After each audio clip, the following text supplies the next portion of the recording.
Bonjour à tous, aujourd'hui je vous retrouve en présence d'un professionnel de la santé puisque j'ai à côté de moi mon papa Gilles, kinésithérapeute et ostéopathe qui a accepté de répondre à de nombreuses questions concernant les problèmes les plus fréquents des nourrissons. Pour commencer, nous allons traiter la kinésithérapie respiratoire, c'est parti. Alors si tu veux bien, j'aimerais que tu nous expliques comment se déroule exactement une séance. Donc pour ça on va passer dans la pièce d'à côté et tu vas nous expliquer un peu qu'est-ce que tu fais sur un bébé et surtout pourquoi le bébé pleure autant. Parce qu'il y a des mamans qui sont paniquées, qui me disent moi je peux même pas assister, je peux même pas rester dans la pièce, ça me fait trop peur, j'ai trop de peine pour mon bébé. Donc j'aimerais vraiment que tu nous expliques pourquoi le bébé se met dans cet état. Ok, c'est parti. Alors papa, explique-nous comment ça se passe quand on emmène son bébé chez le kiné. Comme expliqué précédemment, la première chose que le kinésithérapeute fera, c'est évidemment de se désinfecter les mains, puisqu'on avait parlé tout à l'heure de l'origine, le plus souvent, de l'infection virale chez l'enfant et même chez l'adulte. Donc c'est une désinfection avec un produit hydroalcoolique comme ça, comme on en trouve un petit peu partout. Ça, c'est la première chose à faire. Ensuite, il va falloir s'occuper évidemment du bébé. Vous avez évidemment remarqué que le bébé que j'ai devant les yeux n'est pas un vrai bébé. C'est pas la peine d'ennuyer un bébé qui n'a pas de pathologie. Donc on a pris un bébé qui a tout à fait la stature, l'allure, la morphologie d'un bébé, d'un nourrisson. Donc vous comprendrez aisément ce qu'on fait quand on veut le désencombrer au niveau kinésie respiratoire. Alors il y a deux parties qu'il faut considérer. En général, quand les enfants, les bébés sont encombrés au niveau des bronches, comme on a dit tout à l'heure, une bronchite ou une bronchiolite, très souvent, ils ont également les voies aériennes supérieures qui sont également elles-mêmes encombrées, avec le nez qui coule, avec une difficulté à respirer, ce qu'on a l'habitude d'appeler communément le nez bouché. Donc notre séance, elle va avoir en vérité, comme on va dire, se diviser en deux parties. Un, on va appeler ce qu'on appelle la décongestion nasale, on va lui décongestionner le nez pour lui permettre de mieux respirer au niveau donc, du nez et des voies aériennes supérieures. Mais ensuite, le désencombrement bronchique et des bronchioles, comme on a expliqué tout à l'heure, il faut absolument libérer ce fameux blanc d'œuf.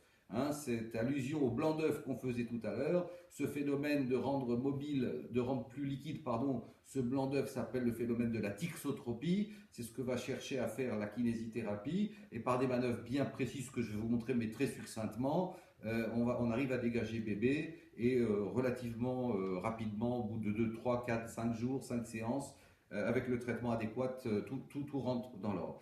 Alors, si je veux commencer par le désencombrement des voies aériennes supérieures, la technique est relativement simple, il faut l'apprendre, vous pouvez la faire même vous-même, mesdames, messieurs. Il suffit pour ça de tourner. Alors en général, quand vous sortez de la maternité, on vous apprend à faire la chose en tournant le bébé, mais je trouve ça personnellement pas spécialement intéressant. Le bébé est lourd, surtout s'il a 1 an, etc. Il se débat, il n'a pas tellement envie qu'on le touche.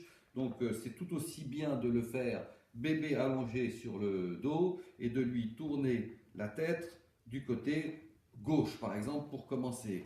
Ensuite, je vais prendre une petite pipette de sérum physiologique, donc que j'ouvre évidemment, vous connaissez tout ça, et tout le principe va être de lui faire rentrer la moitié à peu près de la seringue de sérum physiologique dans une narine.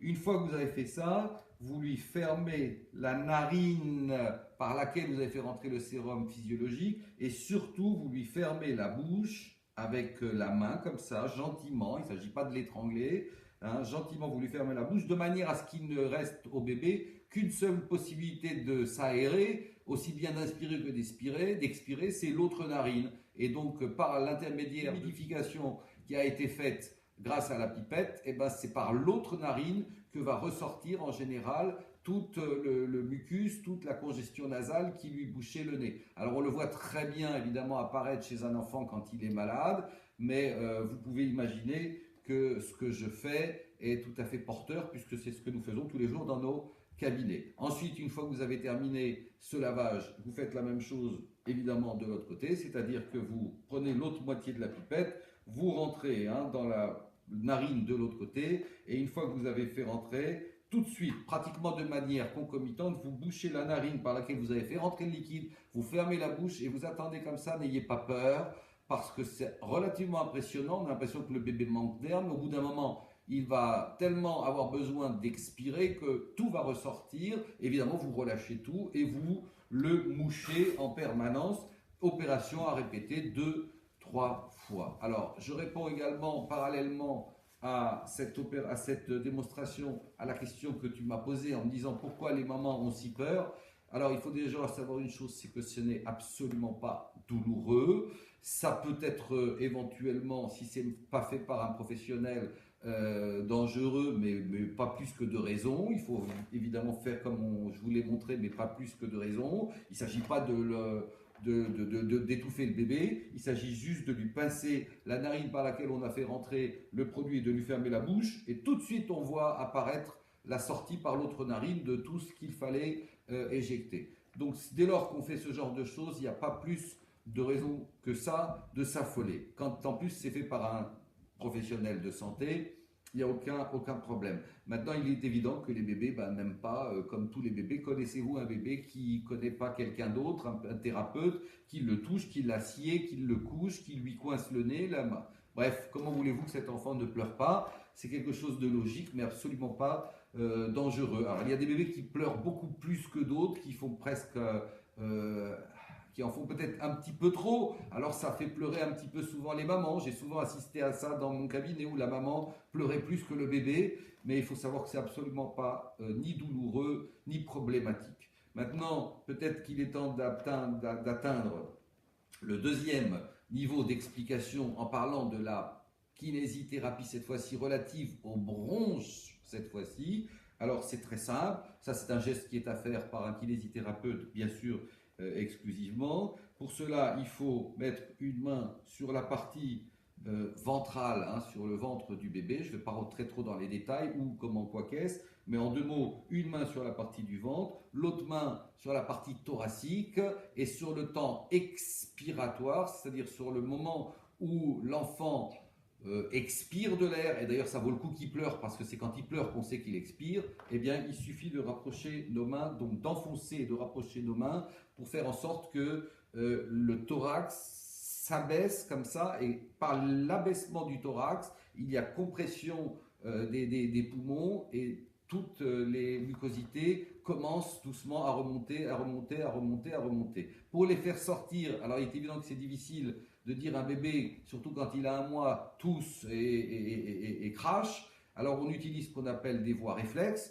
On sait qu'il en existe 2 ou 3, mais moi personnellement, je n'aime pas trop les utiliser car ils font souvent un petit peu peur aux mamans. Il y en a une qui se situe ici au niveau de cet endroit-là, presque à l'endroit de la trachée, où en appuyant on déclenche un réflexe de toux. Il y en a un autre qui est beaucoup mieux, alors avec un doigt désinfecté, c'est d'aller toucher au niveau de l'endroit où pousse la deuxième molaire supérieure, enfin où poussera la deuxième molaire supérieure. Bref, c'est un endroit où le fait d'y mettre le doigt déclenche chez le bébé un réflexe de toux. Donc en général, rien que de faire cette chose-là fait ressortir doucement, doucement ces fameuses mucosités qui sont devenues très dures et qui étaient très, très, très collantes, qui sont devenus maintenant relativement plus mobiles, et ensuite il suffit d'aller avec une compresse ou avec un mouchoir, aller récolter au fur et à mesure tout le produit de rejet, tout ce qu'on a rejeté, jusqu'à ce que l'enfant soit dégagé, et c'est le kinésithérapeute